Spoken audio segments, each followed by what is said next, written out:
Welcome everyone. It's time for more The Life and Suffering of Sir Brante, where last time we started off our youth years, where we have moved to the capital, and all that can mean, basically. And what we've done is we've started in the Imperial College. We are moving towards a job as a lawyer, or an education for being a lawyer, I suppose. And we have met some acquaintances. We've had Sophia. We went to a rally of sorts, but we were interrupted by the law enforcement, and so we didn't really get to know a lot about her. And we just been sort of chilling out for now. We are currently in a situation where I'm showing a bit of a promise in diplomacy. I'm very valorous, not so much theological just now. I'm getting to become better in eloquence. I started at 8, 9 now. Soon I will be able to speak clearly, which is good. And I see now there's a thing. Okay, wait. Diplomacy judge. It says there on the right, the proficiency in the laws of the empire as well as your connections and influence among ruling elite and high society. It affects your ability to negotiate with people of importance. Most important to the judge. Most important to the judge. Inquisitor. So we're not just going down a priest route. If we do that, we're gonna go full-fledged inquisitor. I kind of would have wanted to be that. Or we can be a conspirator, which also sounds really fun. But I'm currently doing the judgy thing, so maybe not the most fun one, but it is what has been happening. I mean, in some ways, I've been trying to do the choices that I've wanted to do, and they have led me down this path, so there you go. Sadly, my willpower is at -5, so if we get any events that requires willpower, I won't be able to do them, which might be very sad, but we'll see. What is going to happen right now is that a girl from my past is going to show up, and it's going to be most likely either of these two, or I suppose, my sister. But I don't necessarily feel like that is who's gonna be. We'll see in very short of a time. It is early morning. You have been awake since sunrise studying. There's a knock at the door. Is it a letter from home or a hotel servant? You open the door and freeze, stunned. It's gonna be Sophia, right? It is Sophia. Hello, Sophia. Hello, Brante, she says. She doesn't like me. Before you stands Sophia, the girl who used to live next door. She's all grown up now. She looks so different, but you would always recognize those blue eyes no matter what. We also know a bit of I don't know if it's a secret or not, but she is a mage, or a witch, or whatever you want to call her. She can wield magic. That could provide an interesting future for, well, everyone, I suppose. You gesture for her to come in. Sophia enters the room, glances around, and sits in an armchair. You eye the girl you used to know as you sit across from her. But the young woman you see now has little in common with the girl you used to know. There is cold steel in the way she looks at things. Her hair is cut short. But what is she doing here? I can explain, she begins. I've been living in Eterna for a long time now, ever since I ran from Anisot. I heard the other day that you'd left for the capital to get into the college, so I found you, and here I am. How did you learn about that? Who told you that? Who's your informant? I would like to have a word with them. You ask how Sophia... there we go, immediately. You ask how Sophia learned about your arrival and where you're staying, but she answers your question with an enigmatic smile. I don't like that. We'll get to that later. Right now, I want to see how much you've changed since last we saw each other. As for me, I've changed a lot. I'm a whole different person now. Well, I have probably not changed a whole lot, no. You look away as you recall your previous encounter back when Sophia ran away from her Arcanian master. Sophia chuckles as she continues. Would you like to know what happened next? I traveled through the entire empire all alone. I had nothing. My journey ended only when I reached this place, the capital, with all its important people and events. This is the heart of the Empire. It's a place where I can make a difference. I've made friends here, found people I can truly call my family. I've even got an education of sorts, and I have a purpose now. I fight against injustice. I fight against the lots. I fight those who treat our lives like mud on the pavement. Well, okay. If that's the case, you and I do have things in common. I have a really started the whole fighting against the lots, but I am very much going down that route, yes. Well, I want to, at least. I don't know if I am, but I want to. And no, says Sophia, I'm not afraid to tell you that. I came to you for a good reason. I need help. Well, alright then. I know you, I have faith in your good heart, and besides, this is also about the Imperial College you want to enroll in. I don't think you think I have a good heart. I've been betraying you since day one, but alright then. There is a scholar there by the name of Bartholomew Dextra. He teaches natural sciences at the college. Dexter is an old man, but he's quite progressive. He'll stop at nothing to advance science and acquire new knowledge. As you know, only second-generation nobles or above are allowed to teach at the college, but Dextra, he's a commoner. He forged his patent of nobility to get a position at the college, but the secret chancellor recently learned of this. Dexter is about to face true death for this forgery. But how is that justice? She exclaims. A man wants to teach people, and for this they're going to take all his lives. They're going to punish him for the crime of being born in the wrong estate. It's evil and obscene, and I will not stand for it. Dexter deserves to be rescued. I don't think I had, like, a destiny related to that. Don't remember a Dexter name in here. Thomas, Faith, stuff, Fenceless. No, nothing about a Dexter. Alright. And by the way, for those of you who haven't seen previous episodes in this series or don't know anything about this game, yes indeed, in this world we have lives. So you go over to my personality, here we go. I can actually die 4 times. I have so far not died once. If you die, you sort of come back in some matter or form, which is what has happened to our dear Sophia here. She has died at least once. I don't know if she's died more than once. Can I see that here? No, that doesn't come up there. Alright then. Rescue Dexter, you say? But I don't want to put anyone in danger, so I need your help. You're from a rich family, you're almost a noble. If you help me get Dexter out of the city, nobody will suspect anything. No one will know, and the scholar will live on to continue his research elsewhere, far away from the secret chancellery. Will you help me? You feel perplexed by Sophia's sudden request. She's asking you to break imperial law and undermine the work of the secret chancellery to save this scholar. Rescuing Dexter would be an adventure, but it would also be incredibly dangerous. And besides, Dexter is a fake noble. He resorted to lies and deceit to get his current position. How much does this matter to you? Sophia's blue eyes are studying you, waiting for your reply. And it is the exact same thing again.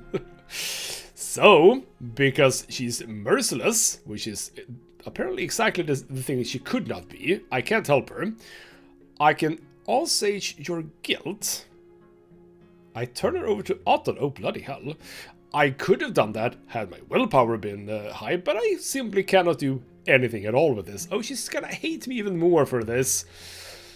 Oh, bloody hell. Yeah. That first decision in my childhood to kiss the blade and not have the willpower to save her, that has just rippled through the entire life here up until this point, where I simply cannot do anything with her anymore.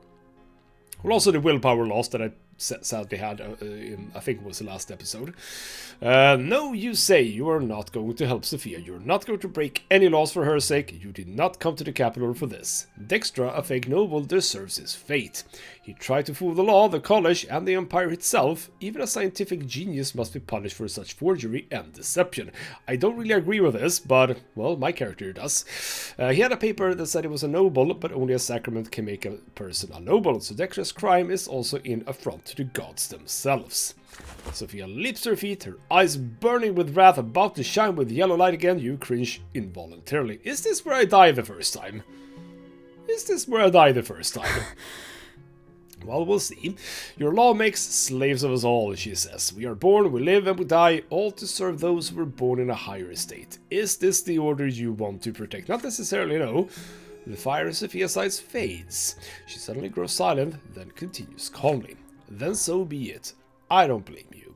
It's not easy to break these chains when you've been wearing them ever since you were born. Well, I'm glad that you see it that way, because that's very true, actually. They bind you better than any magic. I hope you realize this before our great empire shoots you and spits you out. Goodbye. I live another day! Yay. Sophia leaves, the door shuts behind her, you return to your books. The entrance exam is coming up and you have to work hard if you want to achieve your goals. I really put that behind me very, very quickly. Okay, and wow, down to distaste. Lovely. A few days later, a newspaper article catches your eye. Bartholomew Dextra, an elderly lecturer at the Imperial College, was arrested while attempting to escape the capital. The scholar was sentenced to breaking on the wheel. Breaking on the wheel, I don't know what that means. And subsequent true death for forging a patent of nobility. And so the fake noble suffered in death as he was supposed to suffer in life. Bloody hell. Okay, this is... I kind of want to be on her side, but it's very difficult. The game is not giving me any of it. So because of that, I increased my valor. I also increased my diplomacy, both the ones that I need to be a judge, so yeah, I'm definitely going down that route, very much. I will never forget that day, for it was then that I chose the path I would walk for the rest of my life. Alright then, big introduction there, the 3 lots. So, yes, entrance exam, most likely, but am I not going to be able to choose? We'll see. There are only a few days left until the Imperial College entrance exam. History, law, theology. You spend all day reading and rereading the books you brought with you, staying at the Library of Eterna for hours, sometimes until it closes. Man, am I diligent. Very nice. As the day of the exam approaches, your hands start shaking more and more, and finally, the day comes. Clear sky hangs over Eterna today. The breeze is warm. You're dressed in your best outfit, a grey jacket and velvet culotte trousers. You comb your hair carefully and polish your boots until they shine. You leave the lodging house and head for the Imperial College. Your legs grow heavier with each step. Your anxiety at the fact your fate will be decided today is virtually tearing you apart. Calm down, calm down. The college is a majestic building that looks not unlike a castle. In the square in front of it, you can already see several dozen people. Young men, sons of nobles of the mantle like you, waiting for the college's door to open. Time slows to a crawl. At last, the doors open. A stately man dressed in a professor's mantle appears at the entrance. He is the dean of the college. The students-to-be fall silent as the dean gets ready to deliver his welcoming speech. But the silence is interrupted by heavy footsteps and clanking armor. A squadron of warriors emerge near the college, led by Arcanian officers. Their banner bears an image of golden grains. The noble militia of Monia province. What are they doing here? The nobles of Monia, let's actually, you know what, map of the empire. Where's Monia? There's Monia, the bastion of the Arcanian aristocracy, protected from the rest of the empire by the Sea Mountain Ridge. It is the second oldest province of the empire. Here, the noble traditions of yore are the strongest, and the lowly lot is denied all freedoms, save those they absolutely require. The Monroe dynasty... it's the Monrogues. The Monroe dynasty conquered Monia long ago and are reigned supreme, so that's the Monrogues. Now, what was it that we were told in the last episode about the Monrogues? I failed to actually remember that. Were they good or bad? I think, they were a bit on the bad side, I think. The nobles of Monia form a circle around the college, each warrior moving quietly and precisely until a chain is formed. One of the Arcanians is clad in an old-fashioned suit of armor. He is the leader of the militia. He locks the bar on the massive doors of the college into place and proceeds to the stairs to address the crowd loudly. Aegarius Monroe, that is an impressive name. Commoners, before you stands the Aegarius of the Monroe dynasty, Archduke of Monia, says he. He's talking about himself in third person. By my will, the college is hereby closed, and today's entrance exam is cancelled. Your lowly origins make you unfit for the great honor of rendering service to the Empire, right? That ought to be available only... That's not how you spell ought, by the way. Ought to be available only to the hereditary nobles of the sword. But bloody hell, man. I was getting ready for this. The college's reputation has been tarnished. It breeds mock nobles who bear not a trace of noble blood. You belong in the lowly estate but have forgotten your place. Cornelius Tempest and other traitors to the Empire are indulging you in defacing the institution of the nobility for their lowly interests. Isn't he like the guy that lives in the city and is like the head of the city? Why are you putting up with this? I don't know. A noble lot for those of lowly birth? How can this be? I will not stand for this disintegration of the Imperial Order. Now turn away from the college this instant and return to the humble trades of your ancestors. Well, I'm a judge by ancestry. Plow your fields, mend your booths, and work and suffer by your lot. If any of you dares to set foot upon these stairs, you will be killed at once. The students to be meet this speech with stunned silence. The crowd in the square is growing, however. The news of the Ammonian noble militia and the college's closing spreads through the streets like wildfire. More humans join the crowd, like that it specifies that it's humans, college students, commerce officials who worked hard to be a noble. And I say that because, well, there are Arcanians, but on this occasion it's only humans that actually care about this, I suppose. Unrest grows around you, I can see that. You hear people calling to rush Archduke Monroe's forces to take control of the college and defend your right to become noble. The Emperor himself gave us this right, we have to fight for it, says someone. This is a decisive moment for all of you. The old gentry has challenged you. Will you accept this challenge? In the face of this shameful illegal act by the Archduke's forces, you may prove that all of you deserve the noble lot. You will need to break through the cordon, get inside the college, and take control of it. The nobles will never dare hurt you if your presence is strong enough. If you are ready to risk it all and fight for your right to the nobility, you will have to lead the charge. And I don't have any willpower, so that's not going to happen. That's very annoying. But we'll see. People keep coming to the square in the meantime, including students and teachers from the Divine Seminary. The lot of the clergy is to guide others to the right path. When the estates clash, the priests are bound to intervene. The seminary teachers instruct their students to form a line between the noble militia and the outraged crowd. Stuff is getting tense. Very, very tense. The priests begin telling the warrior nobles and the righteous commoners to return to the preordained divine order, lest they provoke the wrath of the gods. The wrath of the gods. As the priest utters these words, the crowd around you disappears. A vision appears before your eyes. The Empire is ablaze. You see burning lands steep with pain and despair everywhere you look, rivers overflowing to extinguish the burning world. You can tell that soil scorched by such fire will never bear fruit again. The gods given vision demands to be heard, demands to be prophesied to the world. Oh, bloody hell, am I going to be a prophet then? But only a priest may speak to the twins and for the twins. Will you keep it inside, or will you step onto the path the twins have revealed for you? Well, this seems like a big decision, and bloody hell, it's Sophia. Somebody shoves you in the back and you snap out of the vision. You turn around to see a small but decisive troop of commoners moving quickly through the crowd. They are led by Sophia. As soon as she sees you, she signals to them to stop. And there you go, Sophia says, "So you're here too. Going to rush the college, are you? Can't you see it already? The laws cannot be trusted. They gave you the right to study here just to throw you a bone. When the going gets tough, your masters will take it all away." You are very, very correct in that. It is time for you to decide, she continues. We are the Lotless. We are not putting up with this system any longer. We will fight for a new world. Are you coming with us, or are you going to submit to them? There are students and professors locked inside the college. Who knows how long the Monroe will maintain this siege? And what if they start slaughtering people? Neither groups of nobles will care what happens to them. We're going to go inside and pull them out. Come with us if you're ready to take control of your own destiny.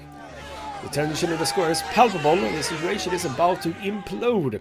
Students, commoners, nobles of the mantle, followers of the new faith, all of them are gathering their forces to move on the wall of soldiers. They expect the nobles to let them through en masse. Surely they won't start a massacre. The Lotless, led by Sophia, prepare to break through the siege to rescue the people in the college, and all the while the priests preach peace to both sides of the conflict. The college is your only way into the nobility. Only you can fight for your new lot and fulfill your duty to your family. You could organize an offensive strong enough to get into the college and thus seize your lawful right like a true nobleman. Yet the revelation about the wrath of the gods still pulses in your mind. Once revealed, this vision will take you on a different path. Standing with a priest and preaching what you just have seen, warning all of the dire danger on the path of warring estates. Bringing the twins' word to the people and guiding them to salvation. Could this be your new lot? Sophia and the Lotless, they expect you to join their struggle. They are waiting for you to cast off the old ways and the eternal yoke of subservience. If you choose this path, you will not change your lot and your suffering will continue. But your suffering might just change this world. This is the moment. Your future life will be decided here and now. I am not good enough to be a preacher. That's basically it. I apparently can... I don't need anything to go with the Lotless. But I kind of feel like I burned my bridges with Sophia quite enough. And I think that, yes, I could side with the Lotless, but if I go for this, I mean... we are sort of on the same path here, or same side in a way. And she sort of, you know, hinted on this as well, which is that, you know, will you just allow them to walk over you? Apparently I can't choose that.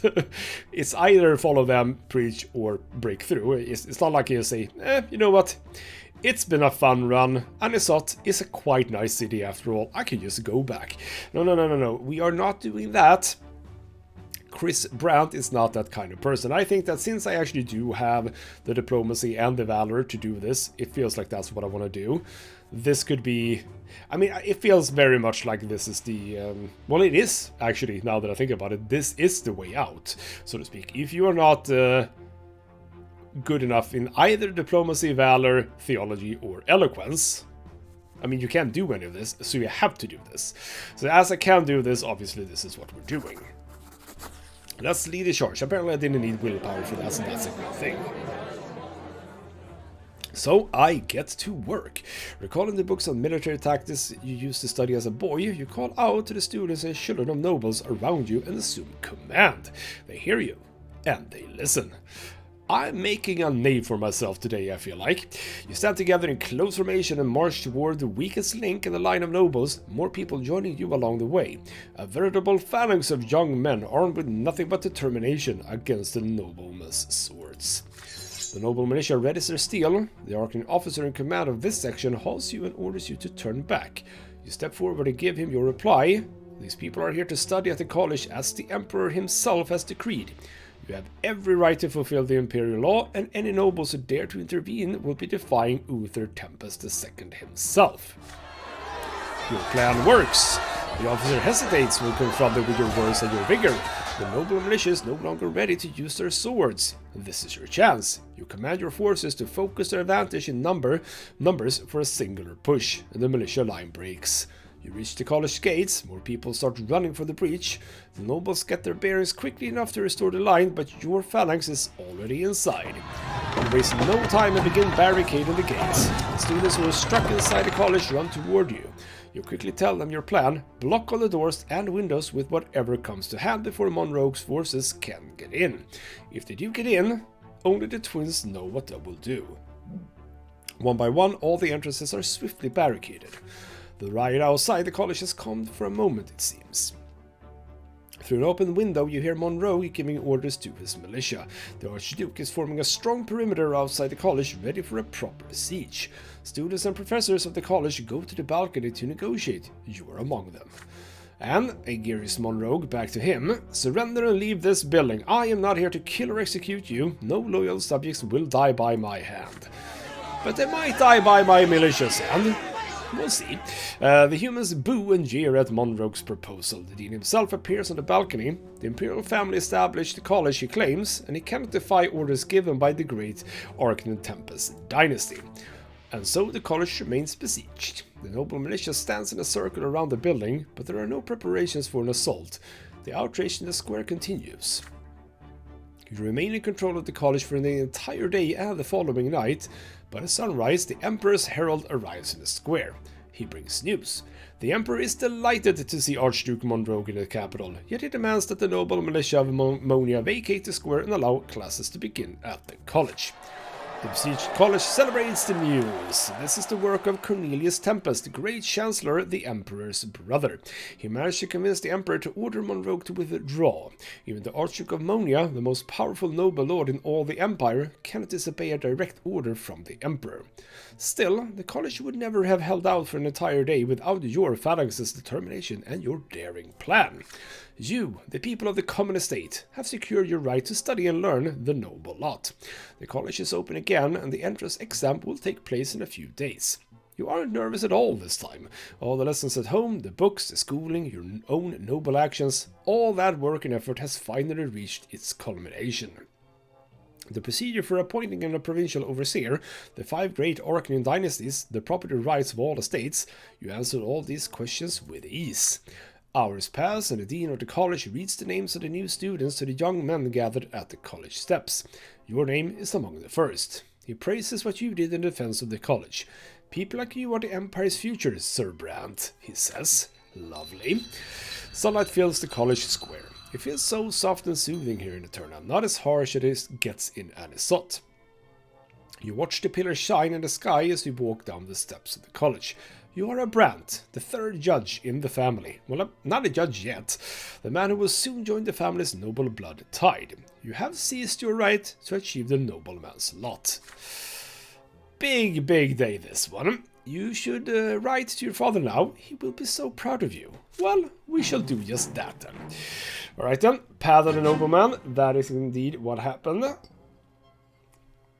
So I have enrolled in college. I have actually both diplomacy and valor over 10. That's lovely. Like your father and grandfather, you enrolled in the Imperial College, hoping to become a judge and a nobleman of the mantle. So something is gonna happen, right? Possibly. Well, okay. It's time to deal with Thomas again. So I did the Path of the Nobleman, and with the Path of the Nobleman, I can now do this one, the Bond of Friendship. Could there be a negative to this? Could there be a negative?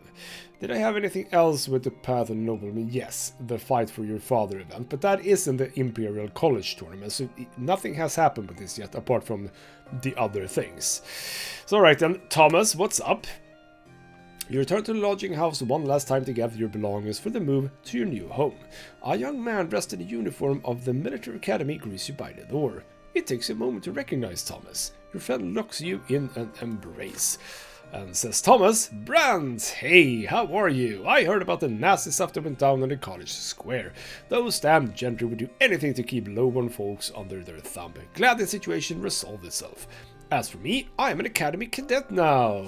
He is beaming with pride. You invite him in and chat while you pack. Thomas continues to relay the news as you walk up the stairs.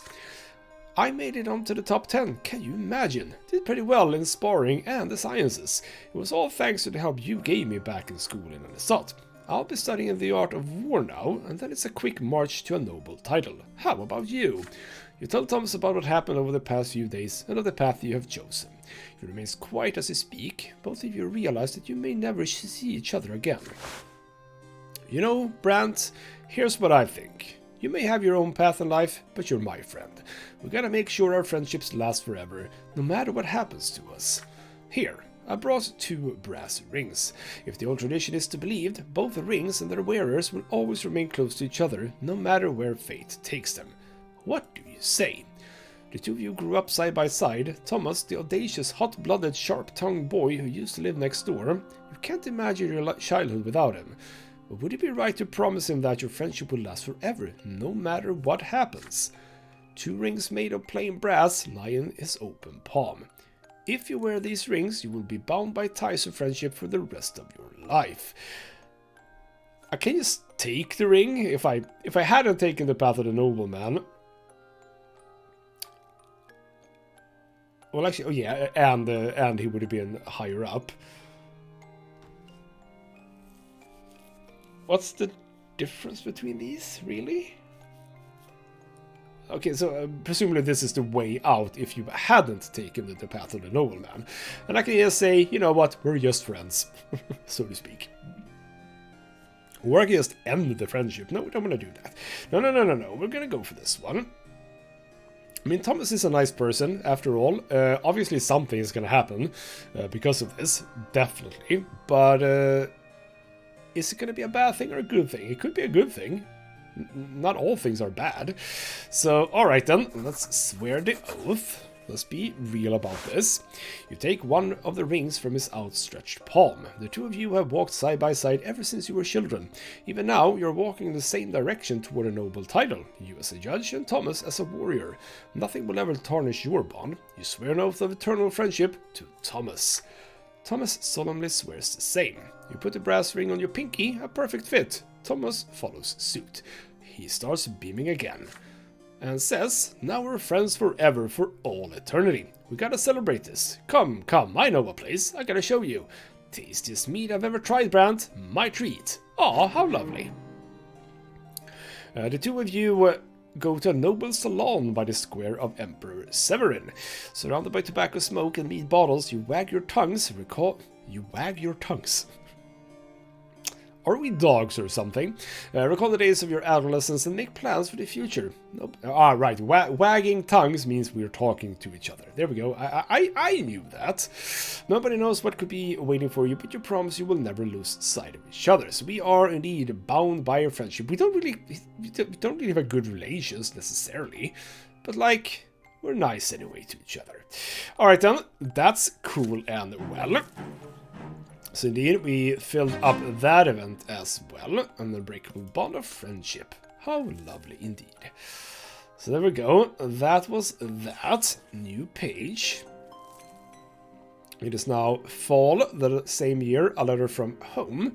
As soon as you're accepted into the Imperial College, you send a letter back home. The family replies quickly. The letter arrives in under a week. Wait, it took us a month to get to the capital. How did we get a letter back and forth in a week? Bloody hell. Most of it is covered with your father's handwriting. And he writes, I am proud of you, my son, and I believe your grandfather takes pride in you too. We have brought our family one step closer to being ennobled by the sword. You will make an excellent judge. I have complete faith in your intellect and your will. You shall bring glory to our family. Stefan's congratulations follows your father's. Congratulations, brother. The simple folk could only dream of what you have already achieved. You can thank father and grandfather for this opportunity, but it was you who proved yourself worthy. Once you receive your new lot, you and I will be equals at last. Well. Stefan is coming around a bit. He has been a bit salty. Gotta be said, he has been a bit salty, but he's apparently coming around a bit. And obviously, Mother Nathan, Lydia first, my mother. You have brought your father much joy and made him proud, and I am witness to this. You know, walked this battle, all thanks to him. I like how we... What about you? Alright, well, yet it saddens me that you did not consider the Divine Seminary, where you could have dedicated your life to our gods as well as the Empire itself. Well, here's the thing, Mother. I couldn't. Had I been able to, it probably would have been under the assumption that the old ways were bad, the ones that you celebrate. So you probably wouldn't have liked that anyway. And Nathan, my brother, you worked so hard for this. We held a big feast in your honor back home. I hope you achieved all you ever wanted. And in the end, yes indeed, a small note from my sister. Congratulations, good luck. No exclamation points, just dots. Would she have been... Oh, had we lost... Wait. When did I lose affection from my father? Or other relations? I don't remember that. Stefan goes up a bit. Gloria goes down. Distaste. Lovely. Thank you. So yes, had we played things out better with her, that would obviously have been different as well. Right then. Yes, indeed. We did the bond of friendship. Good. I can't do that one. We don't know about that one. Well, hopefully not. I assume that we get through that if we actually do something that would mean that we would be sentenced to true death. I don't think we're gonna die 4 times. So we still have a few things left. Haven't even met Alice, so don't know about her. can't do these now. I can't do these now because of the Path of the Lawless, and I can't do these now because of Path of the Priest. So they are out. We have the Bond of Friendship, and we have Victory in the Tournament. Gotta say, a little bit boring to be Path of the Nobleman, because these are cool choices. Well, actually, okay, fine, it is actually only one choice between these. You can't do both of these. It's either one of them. So I suppose it's vaguely the same. But as a nobleman, we don't really have a lot of choices. It's just, do you fight for your father, basically. We'll see about that. The ball. It is only a few days since you became a student of the college. Your education has barely begun, but an amazing piece of news surprises all the students. Every year, Cornelius Tempest, the great chancellor and the emperor's younger brother, grants an honor to all future nobles of the mantle and invites them to a masquerade at his summer palace. And the professors and lecturers instruct you to look and act your best in order to preserve the college's honor. They tell you more about the ball too. All who attended from the college must prove themselves with word or deeds to the members of the great Arcanian dynasties that will be present there. And this means the reputation of your home province will be at stake too. It's time to get ready. You order a proper suit for the occasion and a mask to go with it. It looks simple, but by no means plain, and only hides your eyes. The day comes, you spend an entire morning preparing for the ball. Your fellow students give you hints about how to attach the cuffs, keep the collars straight, and make sure your hair remains coiffed for the entire night. Soon, the carriages start flocking to Cornelius Tempest's summer place.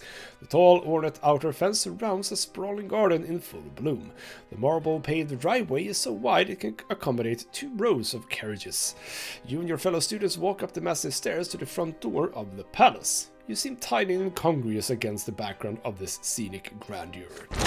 The Master of Ceremonies instructs all newcomers to seek their province's coat of arms. You see the banner of Magra from far away, depicting the silver tree digging its roots into the murky grey soil. Below it is a banner bearing the coat of arms of the Melanides dynasty. It turns out students from the college were not the only ones invited to this party. You see Academy cadets lined up beneath the banners too, and Thomas is among them. A wide grin appears on his face when he sees you go under the banner of Magra. Says Thomas, I just knew you'd be here today, pal. What can I say? Congratulations, student. As for me, I'm not so bad off myself. See, the military academy is father and mother to me now. Alright, what about your actual father and mother? His merry speech is interrupted by a tall, proud Arcanian in heavy cloak. You recognize him. It's Dorius Otton, Sophia's former master. Make way for your commander, soldiery, says him. The last time you saw Otton, he was searching the back streets of Anisot by your house for a girl servant, but now the young Arcanian's uniform betrays his high standing. He's young, yet is already the province's commander. Who put him in charge of all the military forces of Magra at such an age? What's wrong? You know him or something? Asks Thomas. A brief description of Otton is enough to wipe the smile of his face. You see no other high-ranking officials bearing the colors of Magra at this party. It seems Dorius Otton will be the main representative of your province tonight. You watch the other college students and academy cadets line up under the provincial banners. The blue and silver banner of Arcania, the Emperor's own province, is in the very center of the hall. Judging by the hills jutting out from beneath their belts, many of those who surround that banner are nobles of the sword. Thomas is clearly jealous. The group from Arcania stands proudly, ennobled by its iconic and dignified history. The Arcanian race and the Empire originated in their very lands. A sizable group of students stand under the banner of Monia, a wealthy agricultural province signified by yellow grains on a field of ore. The wealth of young men beneath this banner is plain to see. Their attire is on par with the Arcanians in terms of luxury, and perhaps even more vibrant in terms of color. The most numerous group at the party stands under the banner of Illyria, a yellow griffin against a field of azure. All the Illyrians, or azure, I think. All the Illyrians are clothed in well-tailored suits with a minimum of decoration. Some of them wear gloves, most of them come from wealthy industrial families, and it seems many of them would feel more at ease in their family factories than at a noble party like this one. 3 banners represent the northern provinces of Fiona, Hermia, and Constanta. These banners, like the groups associated with them, stand together. The Royal Tempest Dynasty oversees all 3 of them. The students and cadets are clearly well off, yet they are dressed in modest, functional garments to honor the austere traditions of the North. Why is it always the North that has to be, like, severe and, you know, downplayed all the time? Why can't the North ever be the vibrant people? Anyway, finally, the smallest of the groups is represented by an open book against the field of Argent, Astinia, homeland of the Diamant Dynasty. By the order of Patriarch Junius Diamant, the open book of the new faith has been added to the banner only recently. Nearly all the young men beneath this banner are clothed in academy uniforms. They wear no adornments, but are clad impeccably with nary a button undone, the embodiment of rigor and restraint. Does that mean that a lot of people have undone buttons? That doesn't seem correct, but sure. The Master of Ceremonies signals the beginning of the party. It is time for dancing! The first dance is a minuet. A tradition that calls for everyone to dance. Harpsichord music fills the hall. The Academy cadets waste no time finding dance partners and soon already making the fluid first steps of the minuet. You take a look around. One of the young ladies representing Margaret catches your eye. She is slender, like all Arcanians, and clothed in a yellow dress embroidered with emerald green, her face hidden behind a full mask decorated with bright green feathers. I do wonder. It is quite possible that it is indeed Octavia. Alright then. What happens next seems unbelievable. The enigmatic lady walks toward you. The way she looks at you, the way she walks, the black eyes from behind the mask watch you closely. She tilts her head. There are no words, but you feel there is a question.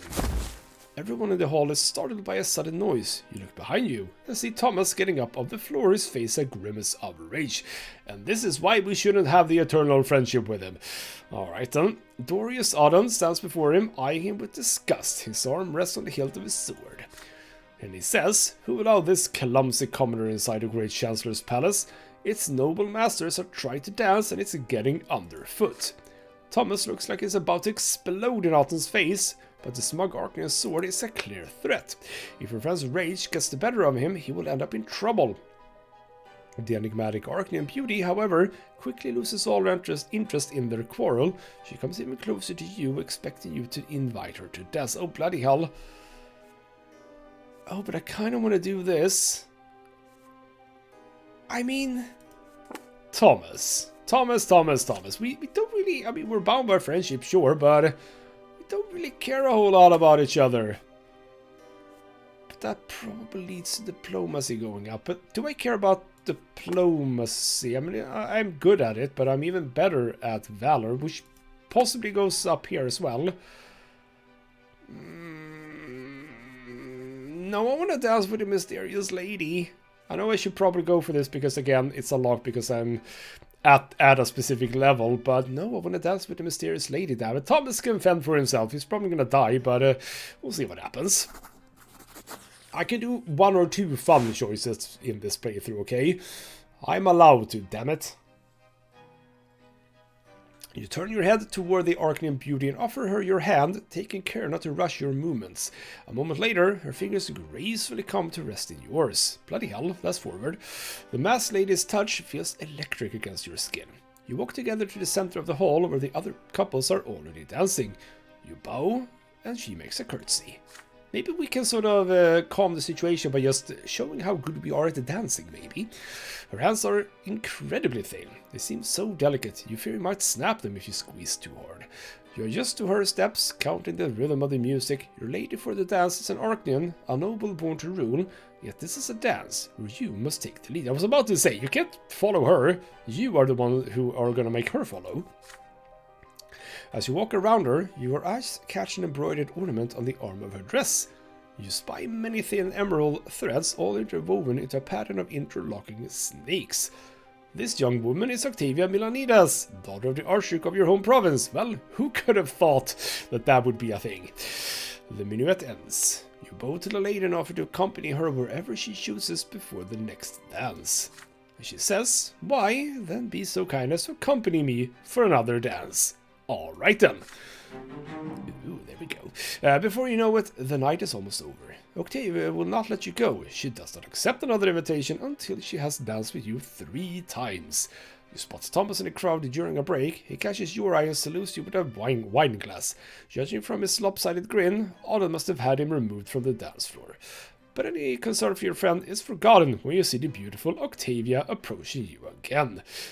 And her status is remembers me. Oh, would you know it? Oh, that's actually a bit fun, I think. That the level of knowledge is that he actually does know who the bloody hell I am. But you also have +1, so that's actually nice. Okay, you know what? I have a goal now. Me and Octavia, we're gonna be an item. Damn it. I'm sorry, Thomas, I don't care. Willpower goes up. Oh, well, would you know it? I am ready for action again. That's very, very good.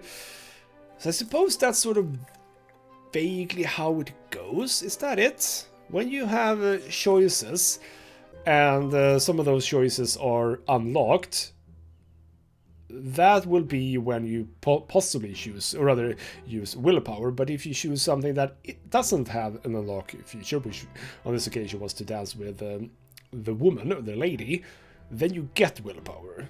So you can sort of be rewarded for not accepting a bonus to your personality traits. Because doing willpower events, I don't know exactly how they pan out, because in my childhood, I basically never did any. So if I replay this game, I'm absolutely doing more willpower events. That's absolutely true. But alright then. We swiftly move over to the winter of the next year. Wait, it was 1135 before, right? Fall. Now it's already winter next year, and we are indeed 1 year older. We're 18 years of age. You have lived another year in the capital. A turn has been shaken by what is now known as a trial of the 50. 50 people stand trial at once, all prominent members of several political circles. They are accused of treason and conspiracy against the crown. The accused spoke in favor of reducing the power of the nobles and granting more rights to the common estate. There was no mention of rebellion, yet those words alone were enough to indict them. Every session of the trial is open to the public. It is a show of power made to discourage people from forming such circles ever again. You attend one of these sessions. The 50 face their verdict, forced labor in the mines of Magra and Illyria for regular members, and true death for their leaders, 6 men and 1 woman. Could that be Sophia? Their public execution takes place in the central square of Eterna. You remember the woman? No, okay, some other person apparently. Her name was Annie Sirin. She made a speech before her execution. A young woman, not too tall, her face almost plain, with long bangs over her eyes. She looks calm even at this moment. You cannot believe she's about to leave this world forever. Annie Sirin takes a look around before she speaks. Her voice is quiet, but you are close enough to hear every single word. She says she is happy to give her lives fighting... Yeah, her lives. I was about to say, what do you mean her lives? Yes, we have multiple lives here. Give her lives fighting for the rights of the people. Her cause will never die, Annie claims. Others like her will continue their work in hiding, for their cause is right and just. She's dragged away to the others. They put a sack over her head and tighten a noose around her neck. A hand yanks on the lever, and the 7 dangle in the air. Their feet tremble first, then grow still. There are gasps and cries of discontent in the crowd. So that gets power down. We are in struggle for power, moving swiftly to Overseerian power. Well, I say it goes down again. It's not goes down here. It is old nobility is in power, but order does indeed go up, and that is a just positive thing. The more order, I say the better, but we were going down. We're actually up to a place where we can almost say that it's gonna be peacetime. So there we go, into year 1136, and I think that this is a good time to put an end to the episode. So, alright then, we met Octavia. Ooh, again, she now actually knows who the hell I am. Interesting, we might see her more times, and she does seem intrigued by me, so to speak. Sadly, Thomas is now... I we are bound by friendship still, but we'll see about this. And yes, indeed, life continues in the capital. I am moving swiftly forward. I've done 2 destinies with the Paddle Nobleman and Thomas, but we are looking out for a tournament. At some point I'm gonna have to fight for my father. Someone is gonna say that most likely I am not supposed to be a noble, etc, etc, and your father is not supposed to be a noble, but yada yada yada, etc. And that's basically how that's gonna go. By the way, I haven't seen a whole lot of stuff happen with House of Brante, by the way. We're still sort of middling in some ways. Yes, indeed, family is looking same as before. Nothing too much in here in some ways. Indeed, order went up a little bit. Nobility is still in power, etc, etc. It's all as it is, I suppose. So, in the next episode, we are continuing my youth years. Gonna be interesting to see what's going to happen for sure. For now though, this has been ghostmutgaming with me, Christopher. Thank you so much for watching, and I'll see you next time.